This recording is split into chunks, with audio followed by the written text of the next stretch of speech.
It's 10 o'clock. I think we'll make a start. I can see there's still lots of people still joining us today, so a warm welcome to you all.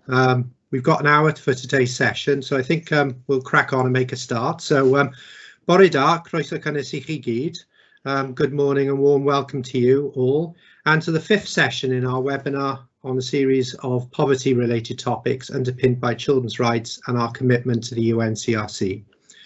So before we begin, there are a few housekeeping that I need to go through with you all. So the webinar will be recorded and will be available on our website after today.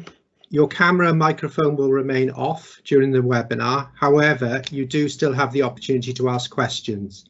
The format of the webinar means that we can't make this webinar interactive in the traditional way, but during the presentation, I'd encourage you all to post any questions that you have into the chat, and then we'll put these questions to the presenters during the Q&A session towards the end of this morning.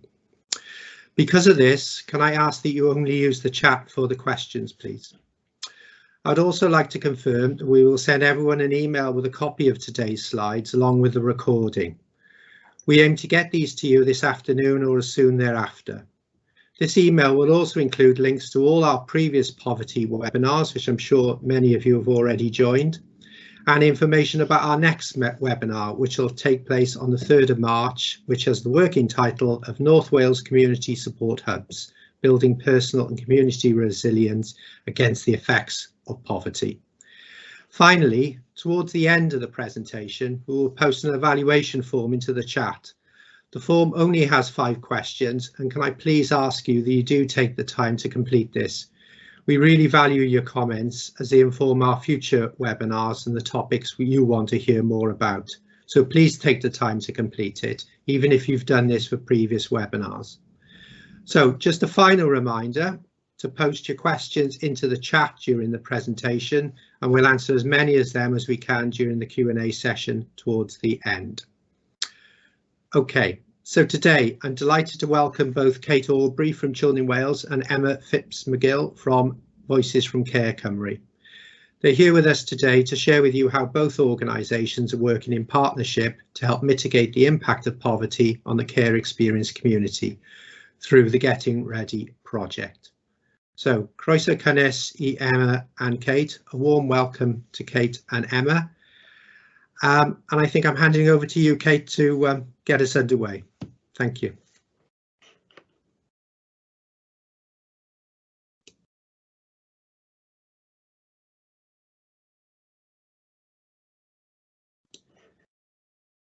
You're on mute, Kate, I'm afraid to say.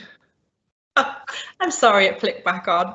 Thank you, Sean. Good morning. As Sean said, my name is Kate Aubrey and I'm a development officer with Children in Wales. As many of you know, we're a child's rights based organisation with a wide range of stakeholders. We're a membership body with members from the charitable, statutory and professional sectors, as well as individuals who work with children.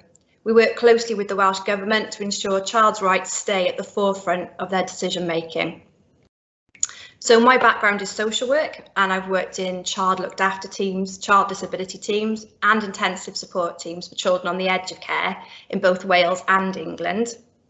I'll hand you over to Emma for her to introduce herself. Thank you, Kate. Good morning, everybody.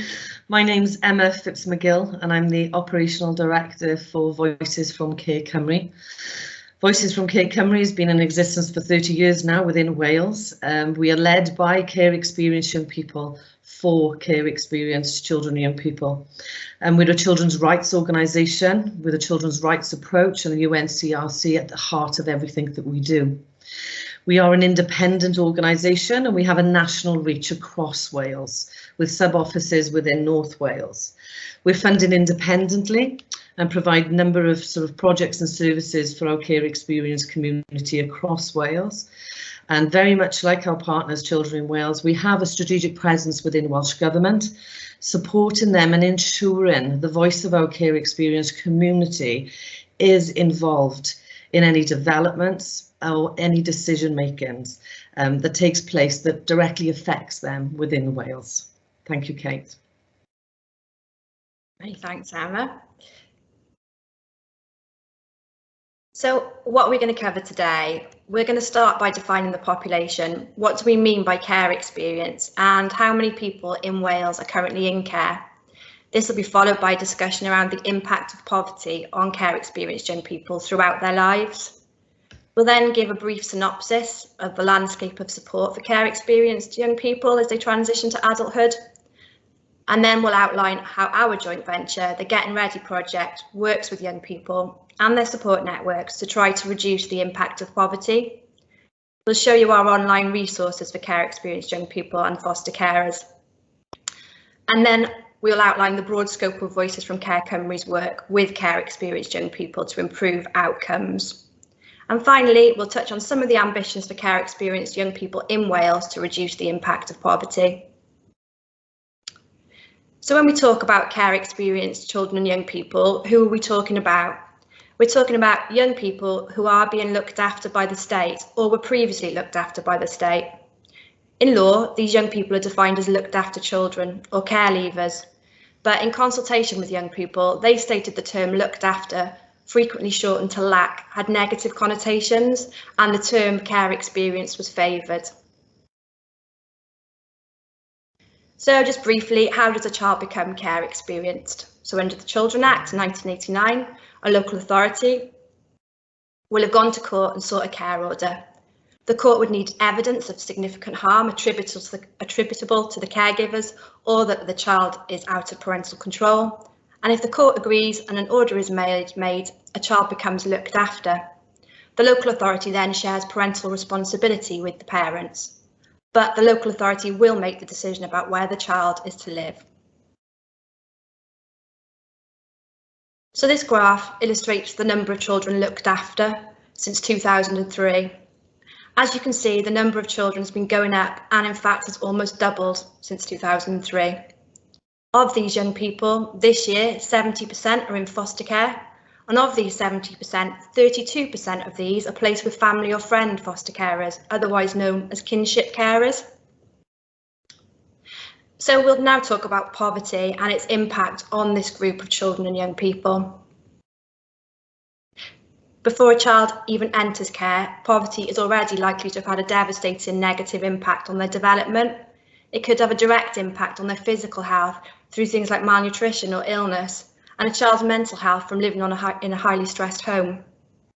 Children learn best when they feel safe and their home environment is stable. So in a household affected by the chronic stress of poverty, these children are more likely to be missing their developmental milestones across the board in areas such as speech and language, social and emotional development, and cognitively. There is no wonder these children are at a disadvantage when starting school. There is a correlation between poverty and additional learning needs. A child's additional learning needs can be the determining factor of how a family ends up in poverty, with parents having to give up employment to care for a child. And then you're more likely to become care experienced if you live in poverty. This fact really hits home. If you live in an area of high deprivation or high poverty, you're 10 times as likely to be removed from your primary caregivers than if you live anywhere else. So a child has been placed in local authority care because they've suffered or are likely to suffer significant harm from either physical, emotional or sexual abuse by the caregivers, but poverty is a huge determining factor in a child's life course. I think sometimes as workers in the social care setting, we can dismiss poverty as it seems so out of our control, but we need to remember that on a daily basis, it creates cumulative stresses for children and families. When things like they run out of electricity, or they've got no food in the cupboards, or haven't got money to pay for a school trip. So these young people go into a foster placement or a children's home, and hopefully they no longer have to worry about where their next meal may be coming from. But they will have suffered from a significant number of adverse childhood experiences. These adverse childhood experiences have a lifelong effect and can impact on many areas of a young person's life. The young person may develop unhelpful coping mechanisms, or turn to substance or aggressive behaviour. This then leads to placement breakdown and the vicious cycle of moving schools and homes again. Children when placements break down, unsurprisingly, have got worse outcomes than those who manage to achieve stability. In relation to skills like delaying gratification or waiting, these young people may not have developed, and that has a huge impact in the future, particularly when it comes to things like money management. So how do our care experience population fare post-18? Well, at the extreme end of poverty, 1 in 4 young homeless people is care experienced. 57% of care experienced people are in debt, and this could be unregulated debt through things like loan sharks or payday loans with huge interest rates. And after 19 years of age, 48% are neither in education or employment, or NEET. This means surviving on benefits, which could be just a universal credit payment, which is currently £59 per week for under 25s. In reality, trying to pay for basics like food and energy are so tricky on £59, and with the cost of living crisis due this year and rocketing fuel bills, this could become even more difficult. As a caveat to this, if they are open to a local authority, they may be able to get some more additional financial support.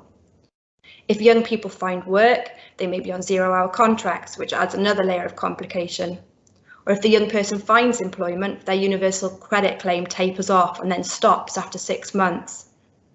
If they later lose their job, they'll need to wait 5 weeks for their claim to be processed again. And we have to remember, many of these young people don't have a safety net or bank of mum and dad to turn to when this happens.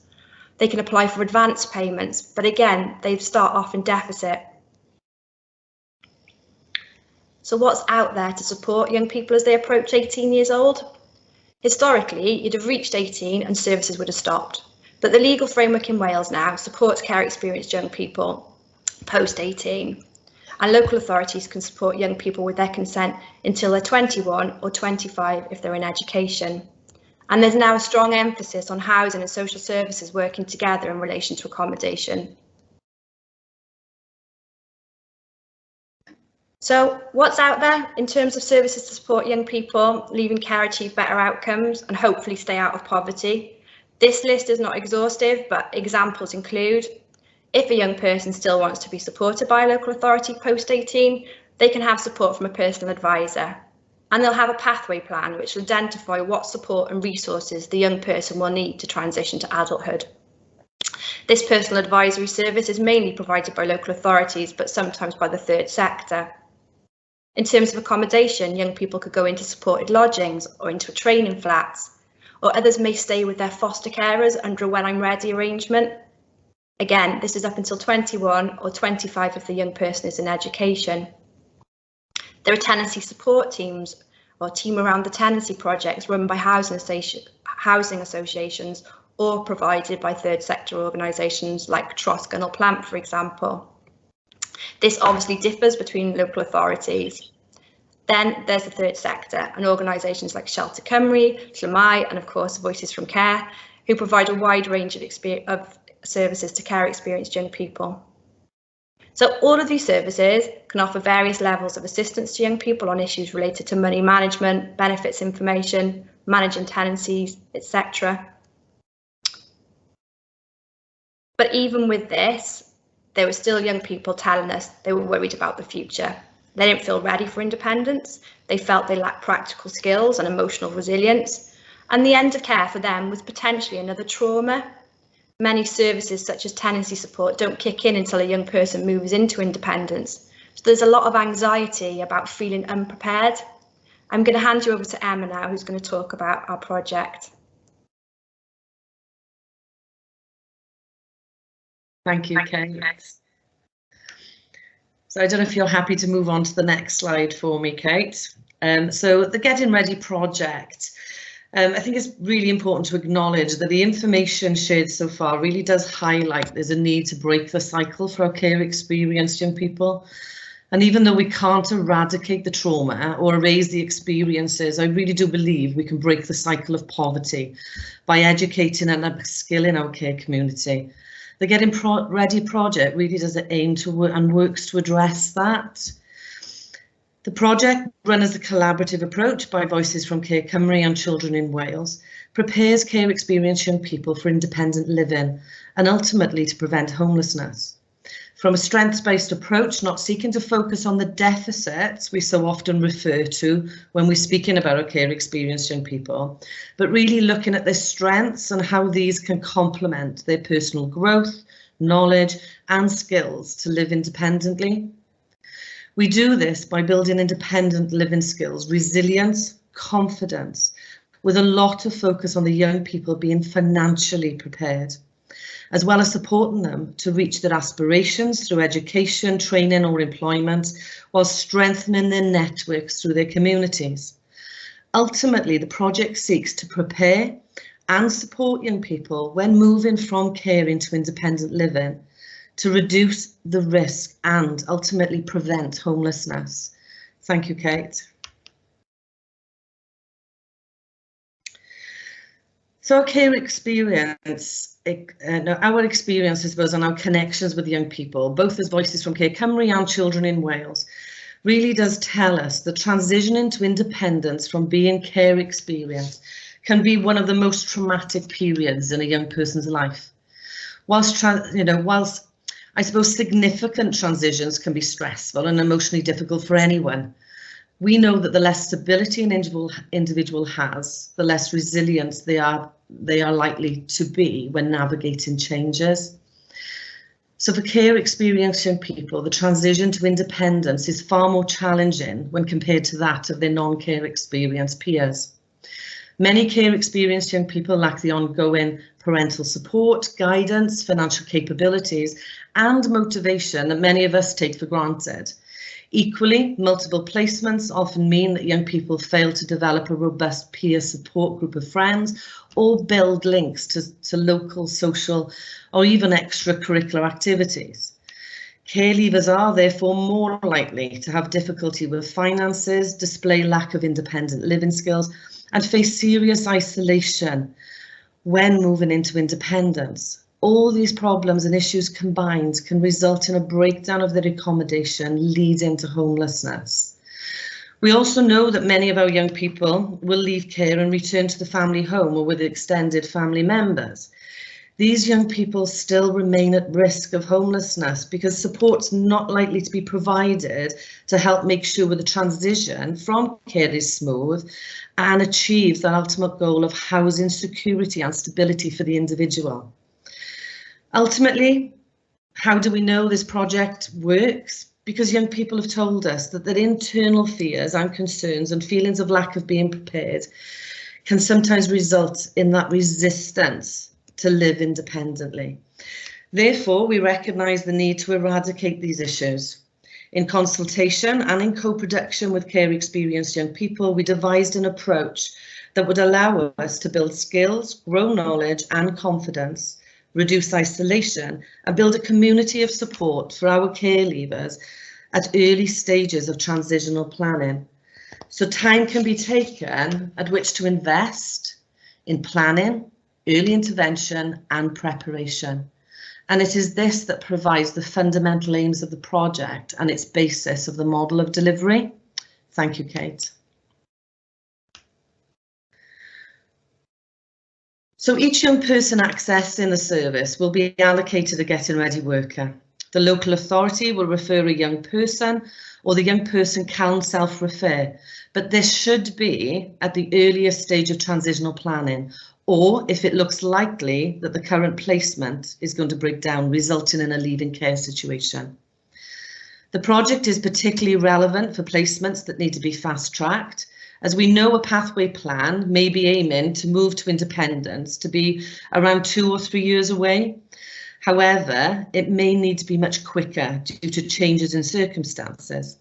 If this situation arises, the Getting Ready worker will fast-track independent living skills through intensive support and collaborative working with children's services, housing partners and local community support services.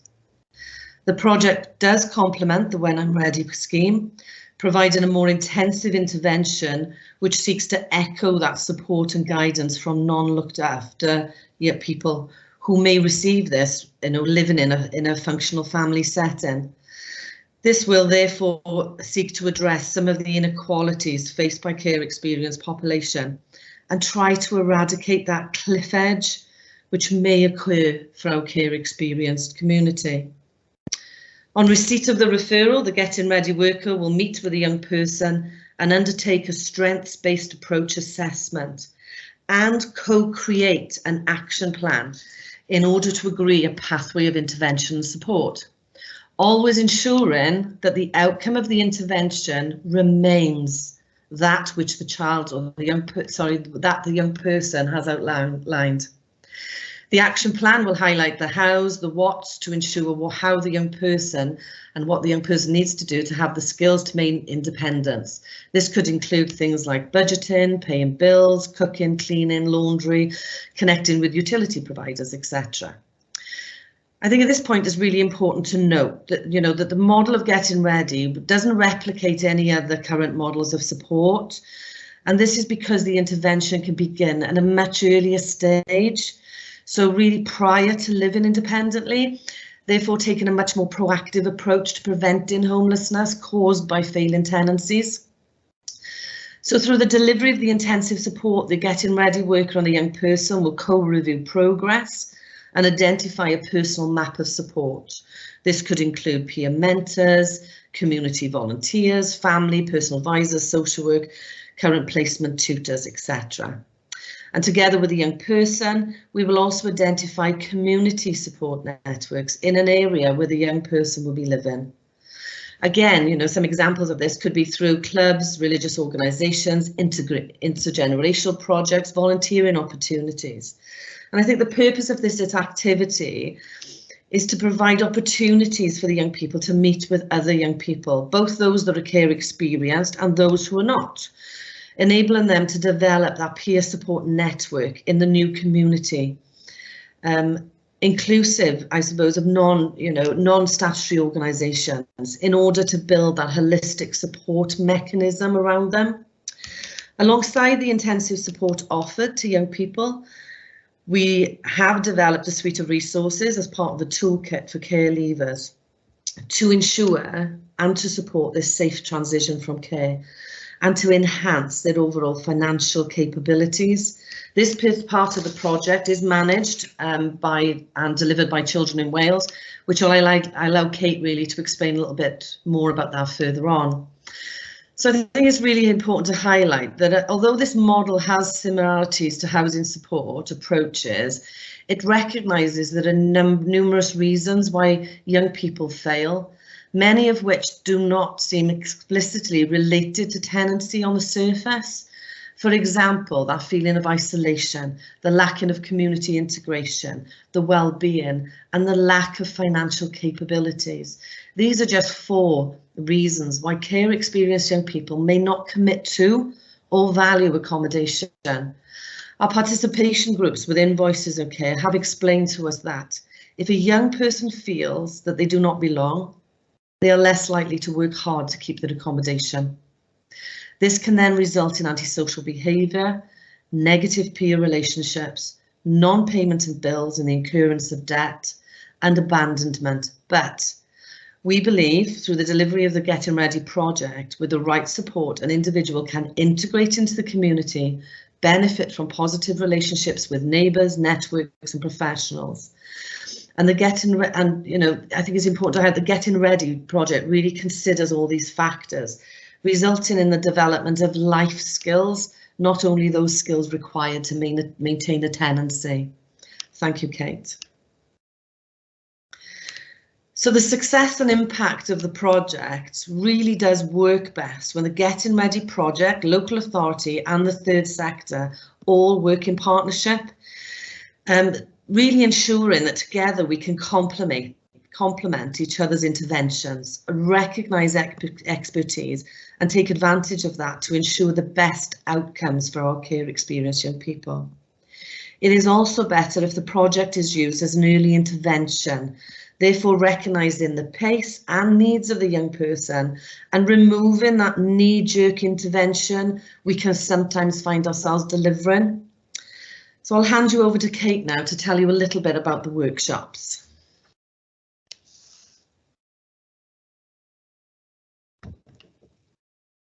Many thanks, Emma. Yeah, so as part of the project, we can offer young people workshops on a range of issues that are relevant to that young person and affect them as they transition to adulthood. So we run workshops on issues related to money management, things like budgeting and debt, saving, benefits and entitlements, credit agreements, choosing an energy supplier. We can run these workshops for small groups or in a residential setting, or we can offer this support to an individual to really tailor the advice to the young person's needs.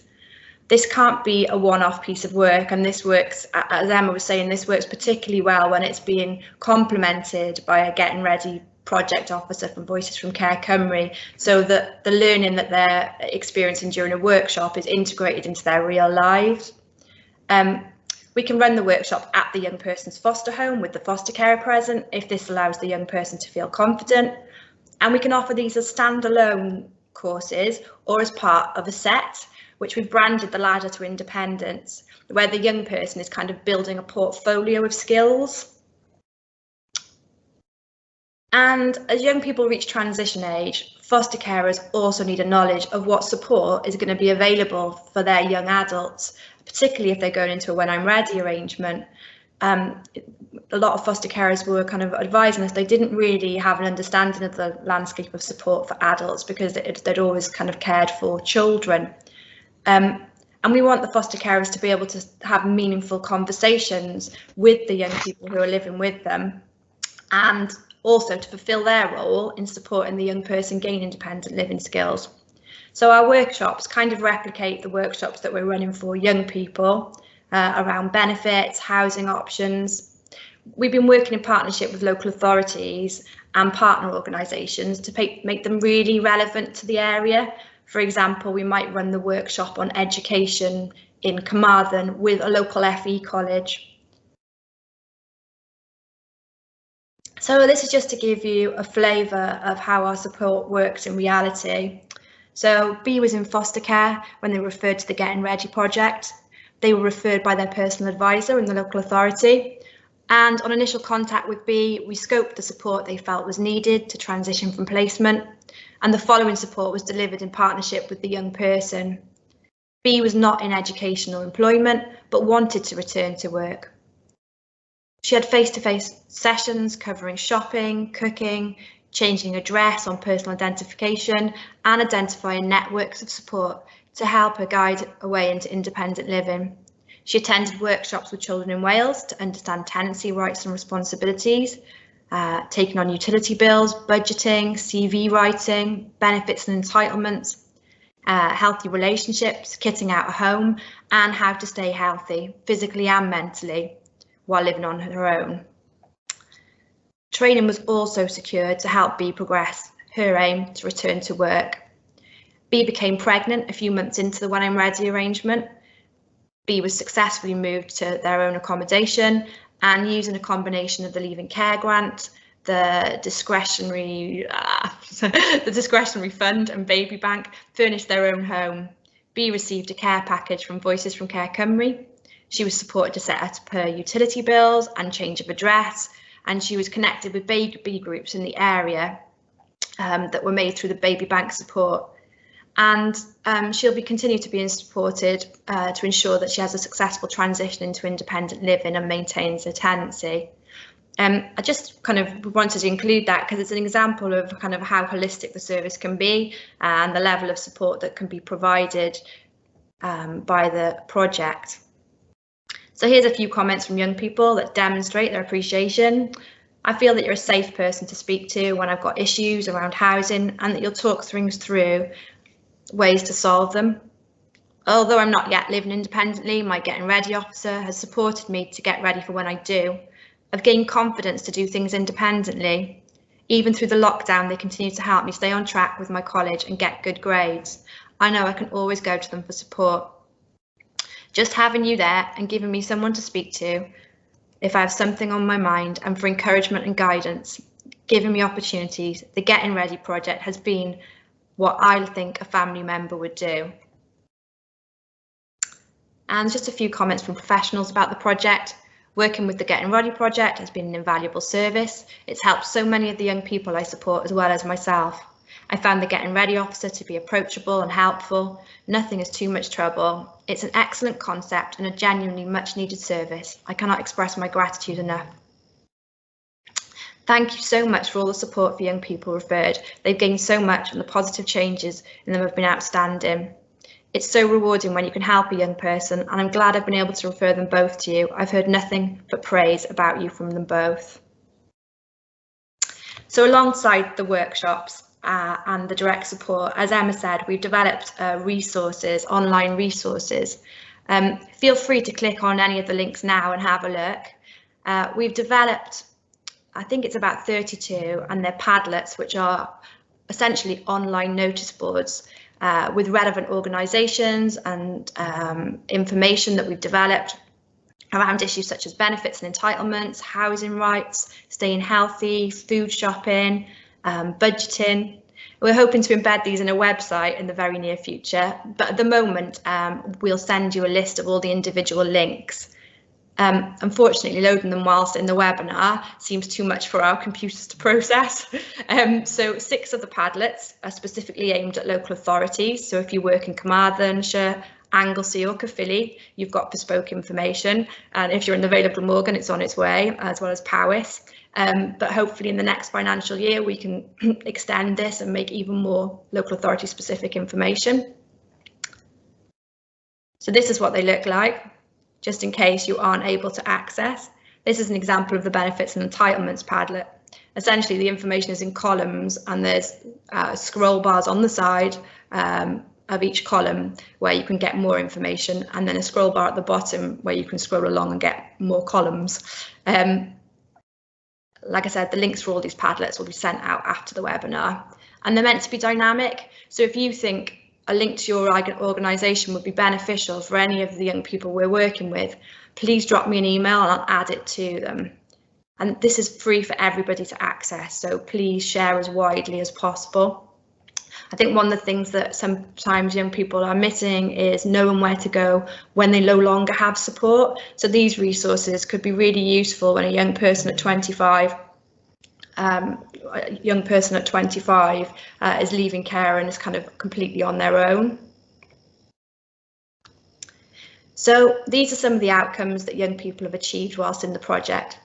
As you can see, many of them are interconnected and they relate to poverty in some way. For example, if they have improved well-being, they're more likely to stay in education and training, meaning they can earn more in the future and stay out of poverty. So we know we're only part of the jigsaw, and that actually, with all the skills in the world, if a young person is not able to manage their mental health, for example, they may still end up falling out of the system, becoming homeless, or end up living in poverty. So I'm going to hand you over to Emma to talk about both the other arm of this project and wellbeing and wider opportunities that Voices from Care Cymru provides. Thank you, Kate.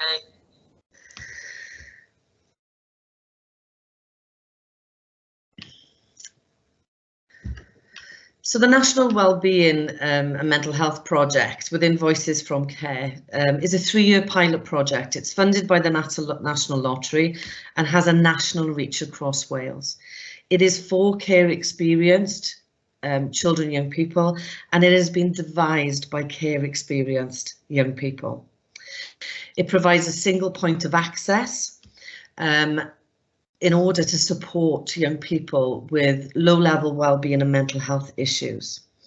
I think it's really important to sort of like highlight, this is one thing that we were mentioning when we were talking about the Get Ready project, and some things that young people do tell us, that moving to independence can sometimes be, you know, a barrier if they're dealing with emotional trauma or low-level wellbeing or low-level mental health or wellbeing issues.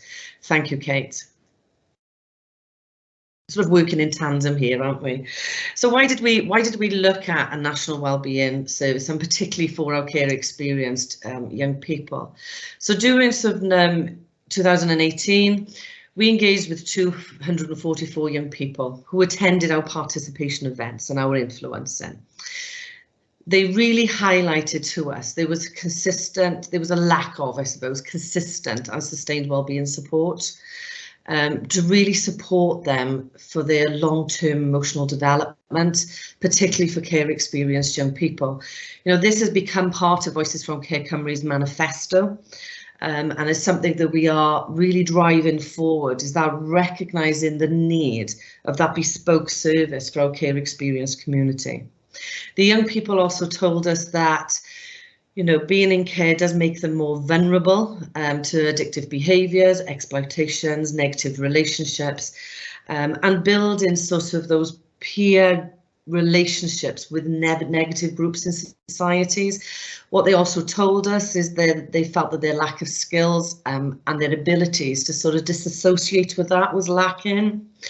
We know, and it's something again that Voices from Care are really driving forward over the next 12 months, is the stigma and discrimination and the prejudice towards care leavers, particularly when they disclose their care leaving, their care status, which for them feels further exclusion, meaning that their well-being isn't even more effective. They become more isolated and really closed within the community to which they find themselves. We know, what we've already mentioned, the multiple placements creates feelings of transference. Typically, you know, care experienced young people do miss out on developing long-term peer support friendships, local networks and community support. And I think the one thing that really sort of stood out for us in Voices from Care within the service and the young person's voice was them telling us that they really felt that their emotional well-being needs and the lack of action to refer in for counselling wasn't there when they needed it. Thank you, Kate. So through the National Lottery and through co-production with young people, Voices from Care gave birth, I suppose, to the model, which is the National Wellbeing and Mental Health Service. It has 3 arms of the delivery. It's a flexible approach which delivers one-to-one structured wellbeing support with referrals into a counselling service. So within Voices from Care, we're currently now building this arm of the service where we are working with qualified counsellors on sort of sessional basis, where we can refer young people so they can access that counselling when they need it. So that well-being support, low-lying mental health issues then can be moving on to a more concentrated, bespoke professional counselling service. It also incorporates group work, which is around bespoke sessions, healthy relationships, my own well-being, growing my skills, peer support. And there's a third arm, which is awareness training, which is developed and delivered by care experienced young people to professionals and practitioners in allowing the young people themselves to say what it's like for them and what they need, what approach they need to be able to engage and for successful wellbeing services to be delivered to them. Thank you, Kate. So really whistle-stop tour with sort of like the referral mechanisms. A young person can be referred into the workshop separately or a referral into the wellbeing support on the initial assessment and in sort of working with the young person. The young person will recognise if it's counselling or that low-level wellbeing support that is required. From here, they can go into peer support initiatives, which is our wellbeing sessions, our peer support groups, which I'll talk about in a moment, or they can support us in training and awareness. But of course, that doesn't happen until they've gone through their journey in regards to their wellbeing support. And then you can see that they can be referred separately into bespoke workshops, and they can sign up for this through Eventbrite. Thank you, Kate. So the delivery of the group sessions, like I've already highlighted and already said, these do include things like healthy relationships, information and advice sessions, looking at community networks of support, looking at dealing with isolation, controlling my own well-being, lots of tools and resources that we work with young people either in a group setting if they choose to, or on a one-to-one basis. There's a lot of self-help resources that we're able to provide, but not just provide, we're able to spend time with the young person in showing them how to implement that. And then we have a lot of diversionary and social activity. As you can see from the picture here, we were really lucky to be able to go along to a hairdresser's within Cardiff Main City Centre, take a group of young people with us, and they just had a pamper session. And we all know that having that little bit of a pamper session sometimes just makes us feel good about ourselves, which can sometimes just equip us to deal with those daily obstacles that we see in life. Thank you, Kate. So how can you refer to the Wellbeing Service, or in fact any of the services that we're going to talk about today through Voices from Care? It's through our website, info@voicesfromcarecumry.org.uk, or you can call the telephone number there.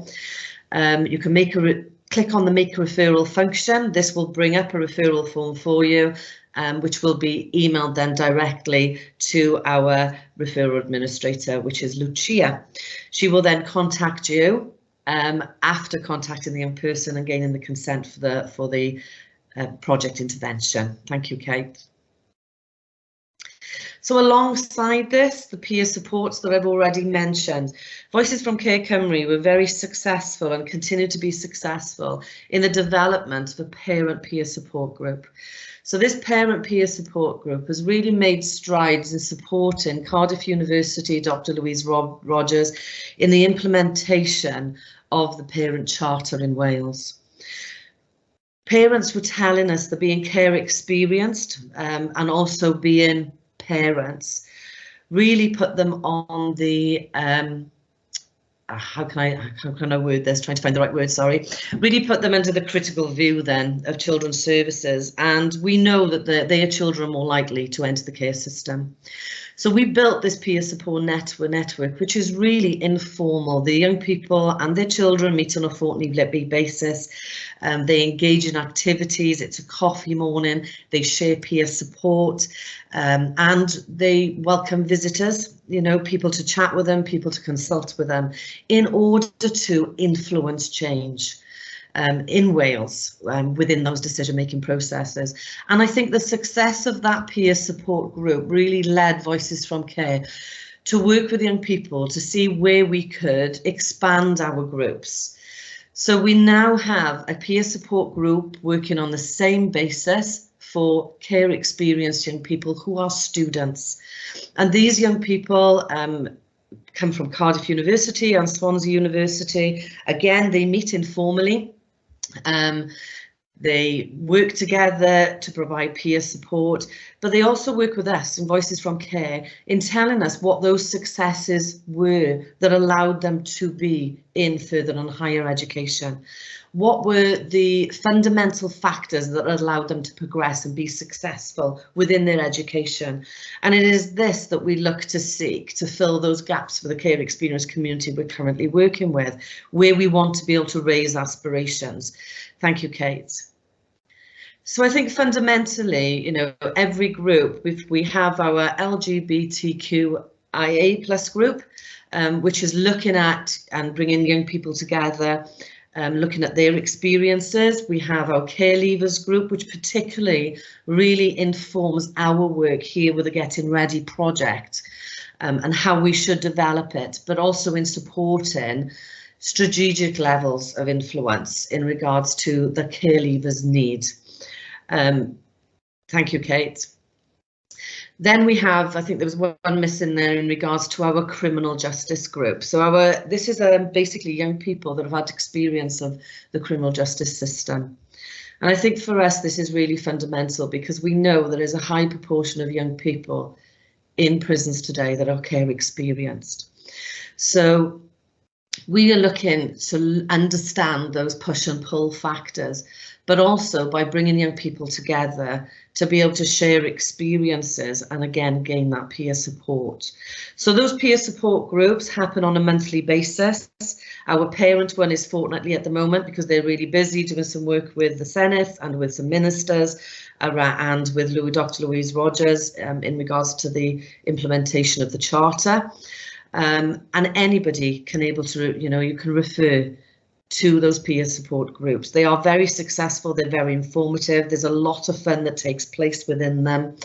So I would welcome, you know, so anybody coming along or even contacting me for further discussions on our peer support mechanisms within Voices from Care Cymru. Thank you, Kate. And I suppose this one is one of, I know I'm going to be a personal favourite of mine, and it's going to be a call. So if there's anybody out there that can sing a tune, whistle a tune, or just absolutely enjoys music, Sing Proud Cymru is a project that is run in collaboration with Wales Millennium Centre. It is a fun choir for the care experienced and foster care community. It happens on a Thursday evening, 7 till 8:30 via Zoom, but we are meeting again now fortnightly on a Sunday, face to face in the Millennium Centre.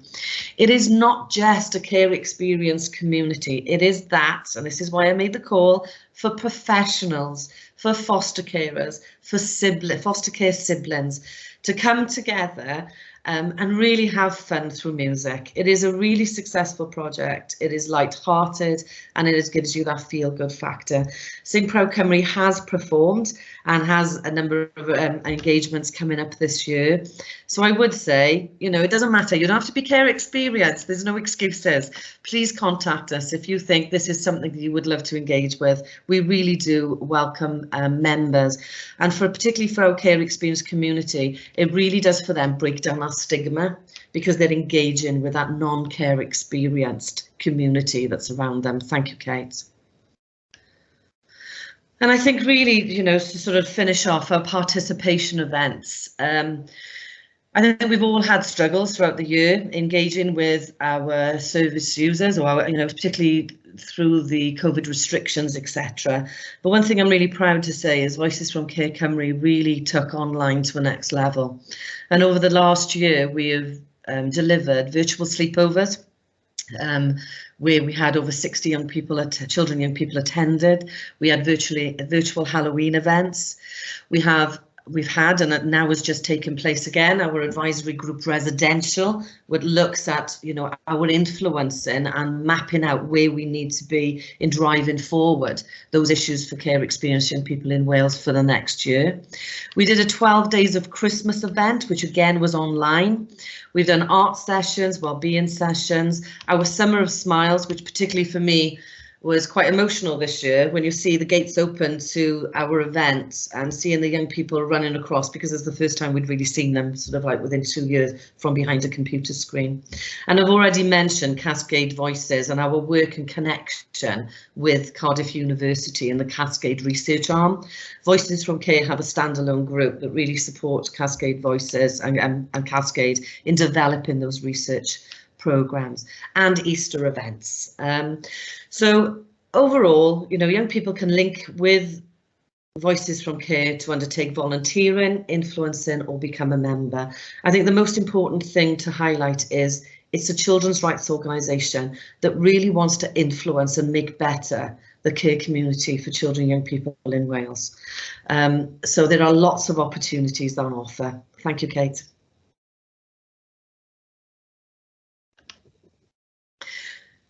So I suppose, you know, progress in the future, the Getting Ready project addressing independent and living skills earlier, offering those support to those,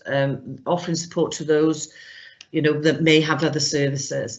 We know that nationally we have the End Youth Homelessness. Kate, I don't know if you want to join in here with in regards to highlighting the groups that we're sitting on. Apologies, Emma. Yeah, so both Voices from Care Cymru and ourselves and Children in Wales sit on the End Youth Homelessness committee, and we meet, I think it's every 3 months. The Welsh Government have committed to end youth homelessness by 2027, which is a huge undertaking, but hopefully will be successful. I'll hand back to you, Emma, to discuss the Universal Basic Income Pilot. Okay, yeah. So the Universal Basic Impact Pilot, we know there's a statement that's been released from Welsh Government in regards to how this is going to run out as a pilot scheme now for care experienced young people. So within Voices, we work with a group of young people and Welsh Government to look at the needs for young people who are going to be benefiting from that programme, and really looking at the development of the model of its delivery. And really, I suppose at this moment in time, that's all I can really say about that. It's quite intensive, and we are meeting on a fortnightly basis to make sure this can be run out, but more importantly, the young people can be supported. And one of the other things the Welsh Government are looking at is extending personal advisors up until the age of 25. And I know Voices from Care are part of that consultation, aren't they, Emma? That's right, yeah. And we've I think we both said really that we kind of sit on an advisory group, both Voices from Care Cymru and Children in Wales, to make sure care experienced young people are being acknowledged. I'm conscious that we're running out of time and I'm going to need to hand back over to Sean so we can get the questions in. Thank you, Emma. No, thank you both. Sorry to rush you both at the end. I'm just conscious we've only got 10 minutes left and there's quite a few questions that I know you'll be keen to pick up again. But can I thank you both again? Enormous amount of information you guys have packed into the small amount of time you had available. And I'm sure I'm speaking on behalf of everyone today and wishing you both, you know, the best for this project. Is a great project. It's really exciting, and you know, in terms of sharing with us many of the challenges, the barriers and the risk factors that care experienced children are facing in their quest both to avoid poverty and enhance their well-being. And it's good to hear more about the partnership between Children in Wales and Voices from Care as well, and the work you're doing with local authorities.